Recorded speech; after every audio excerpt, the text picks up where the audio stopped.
Il y a des petits signes qui ne trompent pas, les petits yeux, le regard un peu lourd. Effectivement, les nuits blanches sont de retour, la NBA est de retour, Théo. Toute petite nuit avec 2 matchs au programme. La reprise des Celtics, les champions en titre qui ont reçu leur bague, qui ont hissé leur bannière et qui ensuite ont écrasé les Knicks 132-109. Puis dans la foulée, on a eu un moment d'histoire avec la première ensemble de LeBron James et Bronny James, le premier duo père-fils, et une victoire surtout des Lakers contre les Timberwolves 110-103. Est-ce qu'il y a quelque chose que tu retiens particulièrement de cette première nuit de la nouvelle saison NBA? Bah ouais, tu sais, c'est la première nuit, c'est toujours le moment où on remet les bagues à l'équipe championne, on lève la bannière, etc. Parfois, bon, du coup, les équipes sont pas hyper concentrées, il y a de l'émotion, il y a de l'excitation. Là, pour le coup, les Celtics, ça leur a pas trop fait ça. Ils sont arrivés ils étaient au taquet tout de suite. Ouais, match. C'est le premier match de la saison, hein, mais match impressionnant quand même de Boston tout de suite, qui, avec ou sans Porzingis, tu te demandes s'ils ont quand même pas toujours le meilleur 5 de toute la ligue, tout simplement, et qu'on mis un éclat monstrueux. Moi, ouais, si je devais retenir une chose, c'est peut-être la performance, mais tu vas pouvoir nous la détailler, la performance de Jason Tatum quand même pour lancer la nouvelle saison. Tu sais, je venais de regarder un des épisodes de la série Starting Five hier, là. Il est un peu mou, on rigole parfois, il est un peu mou, Jason Tatum, dans ses interviews, etc. Là, il était pas mou hier. Non, clairement, Tatum, c'était le genre de perf en mode vous voulez pas comprendre que je suis l'un des meilleurs joueurs de la ligue, ben, je vais vous montrer que je suis l'un des meilleurs joueurs de la ligue. C'est évidemment un match, mais quel premier match, honnêtement. 37 points, 10 passes, 14 sur 18 au tir, 8 sur 11 à 3 points. Alors, et tu sais quoi? Il y a 2 trucs qui m'ont marqué. Il y a l'adresse. Genre, vraiment, le mec réussit. Bah, il a mis le premier panier de la saison, hein, direct, un 3 points, il s'est pas cassé la tête.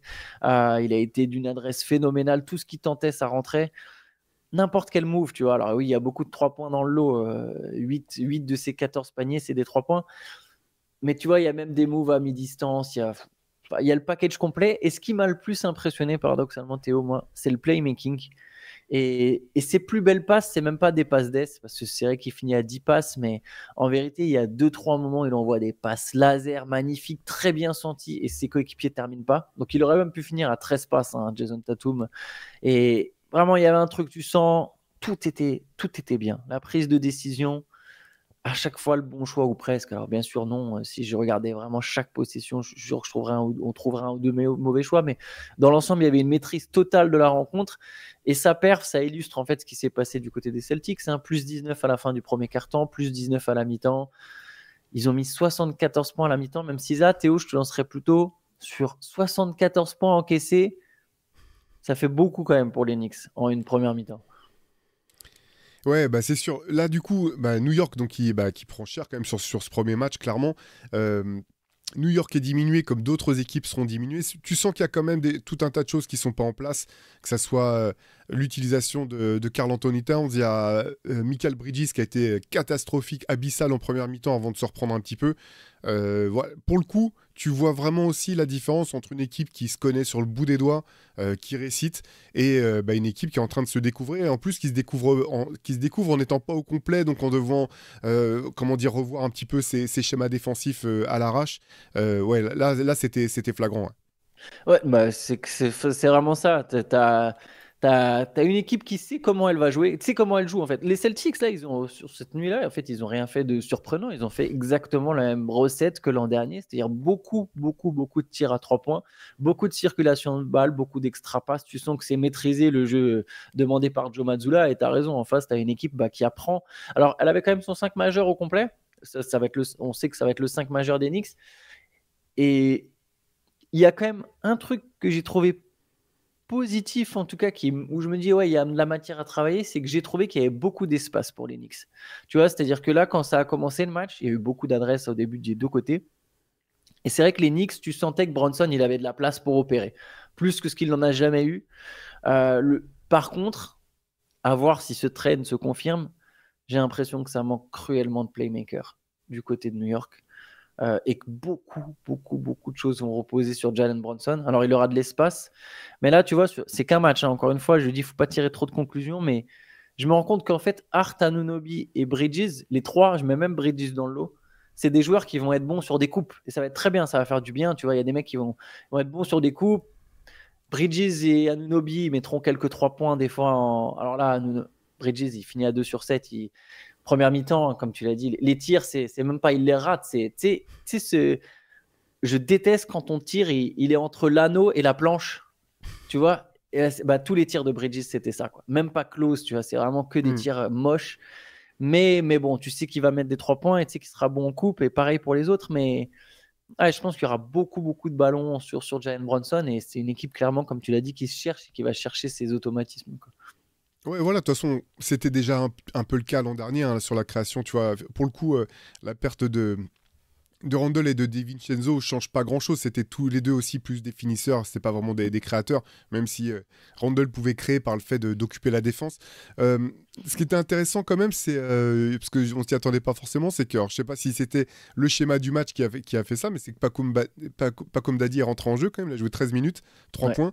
Ça c'est plutôt cool parce que c'est vrai que quand il a été drafté, on s'était dit tout de suite bon bah ça va être c'est un projet sur le long terme, il va surtout être en G-League, ça n'empêche pas qu'il fasse des allers-retours, mais en tout cas, c'était plutôt cool de le voir sur le terrain pour le premier match de la saison. Ouais, il a apporté la longueur, sa taille, il a essayé de défendre, il a mis un 3 points. Clairement, non, c'était une bonne surprise de voir pas comme Dadier qui est pas rentré tôt, mais qui est rentré quand même dans le deuxième quart-temps. Donc, il a été incorporé dès le premier match dans la rotation de Tom Thibodeau. C'est clair que c'est une bonne nouvelle. Très belle perf d'ailleurs de Miles McBride en sortie de banc. 22 points à 8 sur 10. C'est un des seuls Knicks qui a été tranchant balle en main avec Jalen Brunson. Et sinon, pour les Celtics, bon, on l'a dit, c'est de la domination totale. Ils ont quand même égalé le record à 3 points. Ouais. Et ce qui est assez drôle, c'est que du coup, ils ont atteint les 29 très très tôt. Enfin, très très tôt. Il restait 9 minutes. Et là, derrière, Théo, 13 ratés de suite. Propre. Ouais, le mec était poussé par le public, il arrêtait pas de leur dire one more three. Et il y a eu 2 airballs dans le lot, quelques breaks dégueulasses. Mais fair play parce que mine de rien, ils ont eu une dernière possession, tu vois. Genre, il restait 35-40 secondes. Donc, ils avaient un tir à prendre, tu vois. Et ils ont quand même préféré prendre le turnover. Après, c'était Pritchard qui allait là-bas, il en avait déjà raté 9. Il s'est dit, bon, je vais peut-être pas pousser le truc trop loin. Il voulait pas avoir son propre record en fait. Ouais, c'est ça. Le mec a dit c'est bon, j'ai suffisamment indiqué mes stats pour la cause là. Tant pis pour le record, on le battra une autre fois. Ça arrive quoi. Mais en tout cas, perf impressionnante des Celtics et victoire des Lakers. Première victoire pour J.J. Redick quand même. Sa première en tant que coach des Lakers. Ça a payé tout de suite avec cette victoire contre Minnesota. Ouais, et puis face à un vrai adversaire, je veux dire, c'est pas non plus. C'était un vrai match, vraie confrontation. Intéressant. Ce qui est intéressant en fait, c'est que surtout, enfin moi, ce qui m'a intéressé, c'est de voir un petit peu la hiérarchie sur ce premier match. Alors, ces premiers matchs, on va pas s'enflammer, mais c'est l'énorme domination d'Anthony Davis. Le fait que le jeu est vraiment tourné autour de lui et que finalement LeBron ait joué un petit peu les facilitateurs et pas eu besoin d'en faire plus que nécessaire. Anthony Davis, 36 points à 11 sur 23 au tir, 16 rebonds, 4 passes, une interception, 3 contres. Il était partout, quoi. Ouais, non, clairement, dans la raquette. Les Lakers, en fait, ont complètement dominé dans la raquette, en attaque comme en défense. Et ça a fait la différence. J'ai pas vu beaucoup de minutes du match. J'ai vu un peu le début et j'ai vu la fin. J'ai pas vu le milieu. Je vais quand même aller m'endormir à un moment. Mais j'ai trouvé que il y avait des espaces, il y avait une volonté de tourner la balle un peu plus vite. Alors après, c'est sur des tout petits échantillons. On verra à quel point ça. Je sais même pas si c'est la vérité de tout le match, tu vois. Mais ça, c'est vrai que du côté de J.J. Redick, il y a peut-être une volonté de jouer un peu plus vite. Je me demande, c'est très dur à dire, on va parler de LeBron, mais je me demande quel jus il reste vraiment dans les jambes de LeBron. Je vais me faire insulter par les fans de LeBron et des Lakers, mais j'avais vu un mec dire que sur la pré-saison, il trouvait que ça y est, on avait atteint le stade où LeBron, en fait, il fait son âge, quoi. Tu vois, genre, il fait son âge, on va voir le déclin. C'était ce qu'un mec avait dit après la pré-saison. Moi, j'ai pas regardé la pré-saison, je peux pas donner mon avis. Mais c'est vrai que là, sur les moments du match que j'ai vu, tu sens qu'il n'y a pas le même jus pour driver, alors que par contre, Anthony Davis, dessous, c'était un monstre, quoi.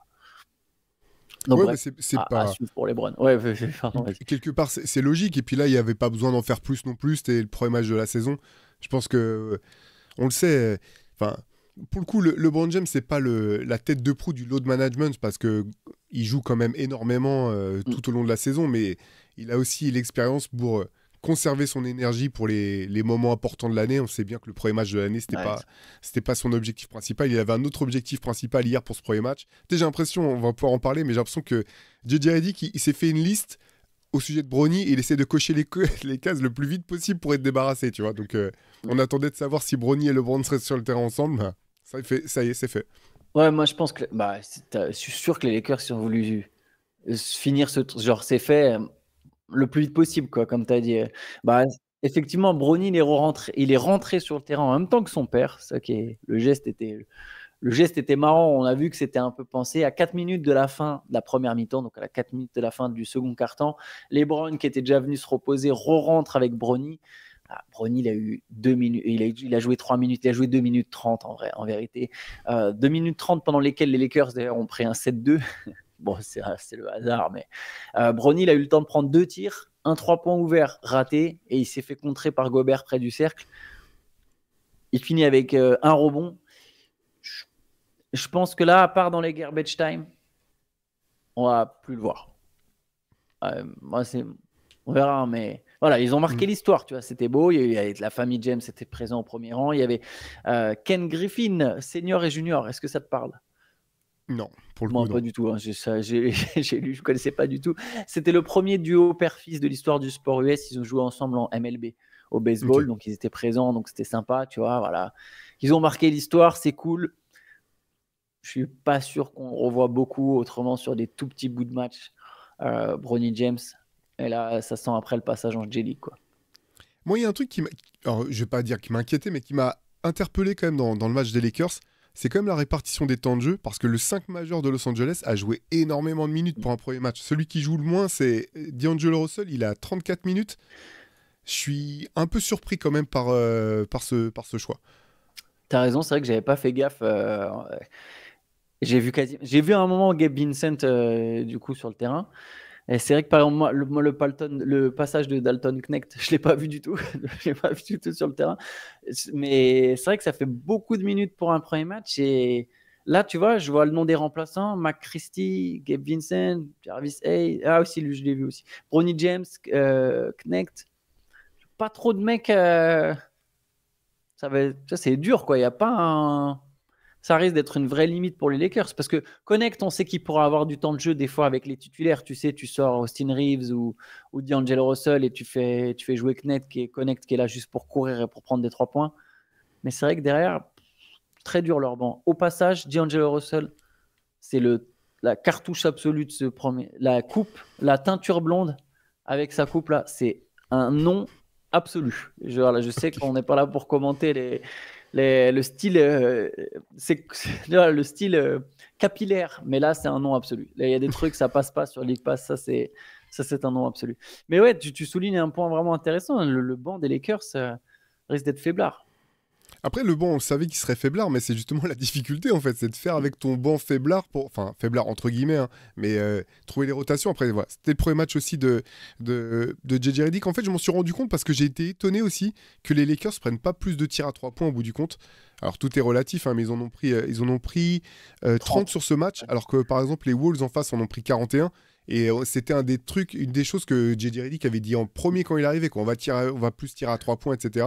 Et au bout du compte, c'est pour ça que j'étais un petit peu surpris de voir que Knecht et même Gabe Vincent n'avaient pas joué plus, parce que c'est des joueurs qui peuvent allumer un petit peu ou donner plus de rythme. Mais bon, après, c'est le premier match. Après, franchement, ils en ont mis 5 sur 30. Peut-être que très vite, il s'est dit. D'ailleurs, c'est vrai ça. C'est vrai. Moi, j'ai trouvé qu'il y avait du mouvement, tu vois, que ça faisait un peu plus moderne. Mais quelque part, je vois pas comment cette équipe elle peut avoir une grosse adresse à 3 points. Ça me semble. Donc prendre beaucoup de 3 points, ils peuvent le faire, mais est-ce qu'ils peuvent en mettre beaucoup? Là, je suis perplexe, tu vois. Il y a des Mm. mecs, bien sûr qu'un Reeves, ça peut mettre des shoots, Russell aussi, LeBron aussi. En fait, dans le 5 majeur, tout le monde peut mettre des shoots. Mais je vois aucun de ces mecs-là qui sera une menace constante à 3 points, qui sera un très bon shoot, genre qui sera un shooter à 38-39% sur la saison. J'en vois aucun dans le 5 majeur. Mm. C'est que des gars qui sont meilleurs pour slasher avec le ballon, quoi. Mais du coup, quand ils se créent chacun des espaces pour les autres, c'est pas mal. Après, du côté des Timberwolves, c'était la première du coup de Julius Randle. Il a mis 16 points, 9 rebonds, 4 passes. Ouais, il était bon. Il était Ouais, plutôt bon. ouais, pas été mauvais. 10 tirs seulement. Après, il a provoqué des fautes. Mais 10 tirs seulement pour Randle. Puis DiVincenzo en sortie de banc, 10 points, 3 passes, 3 sur 11 au tir. Il a joué 32 minutes. Pour le coup, les remplaçants des Timberwolves, 26 minutes pour Nasri, 32 minutes pour DiVincenzo et 28 minutes pour Nickel Alexander-Walker. Ouais. Ouais, et puis bon match quand même globalement de Rudy Gobert. 13 points, 14 rebonds, 5 sur 8 au... 5 sur 8 au tir. Ouais, bah de toute façon, on sait, là aussi, c'est pas de la reconstruction en fait pour les Wolves, mais c'est de la... Comment dire, c'est... Faudrait trouver un autre terme, tu vois, moins Une fort transition. que... Ouais, voilà, c'est transition. Je pense. Donc voilà, ça va se mettre en place. On sait qui est le boss de l'équipe. On sait comment ils vont essayer de jouer. Donc là aussi, il faut se réajuster. Je pense que défensivement, bon, tu perds Karl Anthony Towns, c'est pas non plus un stopper, on est d'accord, mais tu récupères Julius Randle. Je pense qu'en termes de valeur intrinsèque, c'est à peu près la même chose, mais c'est quand même pas les mêmes spécificités de taille, etc. Donc je pense qu'il y a aussi défensivement un réajustement qui va avoir lieu pour Minnesota le temps que tout se mette en place. Le truc qui m'avait sauté aux yeux, c'est le fait qu'Anthony Edwards, c'était le seul vraiment capable d'amener du danger balle en main. Et il a eu tous les ballons dans le quatrième quart-temps parce qu'il n'y avait personne d'autre qui de toute façon pouvait faire une différence. Bah, le rookie Rob Dillingham, il n'a pas joué. Hein, c'est logique. Hein, même si le mec est drafté haut, tu sais que tu arrives dans une équipe comme ça, ça va prendre du temps avant qu'il ait des minutes. Tu vois. Il s'imposera peut-être dans la rotation parce que Mike Conley a l'air pas au meilleur de sa forme, on va dire ça comme ça. Mais pour ouais, Dillingham, ils attendent qu'il sache où placer l'Égypte sur un planisphère avant de le laisser jouer un match officiel. Je sais pas si effectivement vous avez vu cette vidéo de Rudy Gobert qui demande à ses coéquipiers. Donc tu poses une question à la caméra et les coéquipiers derrière doivent répondre. Rudy Gobert, sur quel continent est l'Égypte? Je pense qu'il savait très bien ce qu'il faisait, Rudy Gobert. C'est clair. Lui, il était prêt à mettre ses gars dans la sauce, quoi. Parce que derrière. C'est un désastre. Il n'y en a pas un seul qui est. Ça finit par Nasrid qui finit par dire hey, mec, je joue au basket, je suis pas là pour ça. mais oui, bon, après, c'est effectivement facile de se moquer, mais la vidéo est chaude quand même. Et Rudy Gobert, justement, on en parle, parce que Rudy Gobert, avant le coup d'envoi du match, on a appris qu'il avait signé une extension de contrat avec les Timberwolves, 110 millions sur 3 ans, Théo. Ouais, c'est ça. Alors, c'est vraiment en mode partenariat parce qu'au bout du compte, il a accepté de renoncer à sa dernière année de contrat, du contrat actuel sur laquelle il aurait touché 46,6 millions de dollars sur la saison 2025-2026. En gros, ça permet à Rudy d'avoir un contrat plus long avec cette extension de contrat, d'avoir de l'argent qui est garanti et un contrat garanti à plus long terme. Et ça permet aux Wolves, par contre, de gagner énormément en flexibilité parce que ça fait chuter la moyenne de son salaire annuel. Donc, ça permettra à la fois aux Wolves de continuer à être compétitifs, mais à pouvoir s'adapter, et à Rudy d'avoir un contrat garanti sur le long terme. Je pense que c'est plutôt une bonne opération des deux côtés. Ça montre aussi que Minnesota compte vraiment sur Rudy, hein, que c'était pas simplement... au moment du trade de Karl Anthony Towns, c'était pas simplement que Kat avait la plus grosse valeur marchande, c'est que vraiment il croit dans le partenariat avec Rudy, et je trouve ça plutôt intéressant. Il a un trade kicker aussi, je crois, dans son contrat, ce qui fait que si jamais il finit par être tradé, il a un petit bonus. Je trouve ça plutôt bien géré du côté des Wolves, personnellement. Ouais, je suis d'accord avec toi, c'est important de garder la main, de garder le contrôle. Je crois que c'est l'expression que tu avais utilisée quand on parlait des extensions, c'était garder le contrôle, et c'est exactement ça. Après, voilà, si tu décides de le transférer, ça sera toujours un peu plus simple. Là, quand un joueur arrive après, ou si tu vois, et puis ça t'évite la saison où il prend les 46 millions, même si sur sa dernière année, là, je pense qu'il n'en sera pas si loin. Pour le coup, il aura peut-être 35 ans, effectivement. Non, même pas, il sera à 39 millions au maximum. La dernière option, maintenant, elle est à 39 millions. Donc, non, c'est clair que je pense que c'est bénéfique pour les deux parties. Ça sera très correct, même sur sa dernière saison, parce que les contrats vont continuer de grimper. Donc, par rapport à d'autres superstars, il sera pas parmi les plus payés. Et voilà, au bout du compte, il sort quand même d'une saison où il a été meilleur défenseur de l'année, où les Wolves sont allés j'ai envie de dire même bien plus loin que ce qu'on aurait pu imaginer en début de l'année dernière, donc en début de saison dernière. Donc je trouve ça logique. Ça leur permet d'être dans la continuité. Et voilà, on verra. Effectivement, tu étais le premier à dire que tu n'étais pas sûr que Julius Randle termine la saison du côté des Wolves. Ça, on verra. Mais en fait, ça permet quand même à Minnesota d'avoir une base solide pour être compétitive et de pouvoir vraiment s'adapter et chercher à renforcer l'équipe. Ouais, ils savent que leur base, c'est Gobert, Edwards, bien sûr, d'abord, hein, puis Gobert et McDaniels. Je pense qu'ils espèrent une progression de McDaniels. C'est une des Ouais. clés du côté des Timberwolves. Et Et derrière, Nasrid aussi, qui a Et des... Nasrid, Voilà. bien sûr. Et derrière, après, tout est ajustable, quoi. En fonction des besoins, on verra de toute façon comment ça évolue du côté des Timberwolves. Ça, c'était pour les 2 matchs de la nuit, mine de rien, c'était déjà chargé en émotions et en moments d'histoire. Et là, ce soir, on repart sur, je sais pas, il y a 1, 2, 3, 4, 5, 6, 7, 8, 9, 10 matchs dans la nuit de mercredi à jeudi. Ça nous promet un gros CQFR demain, Théo. Ouais, c'est clair. Soyez prêts. Nous, on va essayer de se préparer, faire des siestes, des étirements, etc. pour être au taquet dès demain matin. Ouais, ou sinon, tu sais quoi, on envoie un message à Shai et on dit, vas-y, fais-le de New York, là. On se fait déjà assez insulter comme ça en disant Tu qu'on sais, exploite ce pauvre Shai, alors que c'est lui qui nous impose son rythme de travail de staccanoviste. c'est vrai. Mais tu sais, tu peux y aller chez lui cagoulé, avec des gants en cuir et une batte de baseball, et tu te prends en photo devant sa porte, en mode, le CQFR demain, c'est comment, tu vois? Non, N'écoutez pas les évidemment. conseils d'Antoine Pivelle. Bah, si vous avez des soucis à régler, ça peut marcher, hein. Voilà. Allez, sur ces très belles paroles et ces très beaux conseils, c'est ça les beaux conseils, les vrais conseils pour la jeunesse, tu vois. On va s'arrêter évidemment là-dessus. Avant que je commence à dire trop de bêtises, j'ai pas assez d'heures de sommeil pour tenir un discours cohérent. En tout cas, on se retrouvera évidemment demain pour débriefer tous les matchs. Il y aura le début du coup pour pas mal d'équipes. Donc ça s'annonce assez excitant. On est très content quand même que la NBA ait repris, mine de rien. Tu vois, tu m'avais posé la question sur le plaisir. On est quand même bien content que ça ait repris. Et bah écoutez, on se retrouve demain. Allez, bonne journée à tous. Ciao, Ciao ciao. à tous.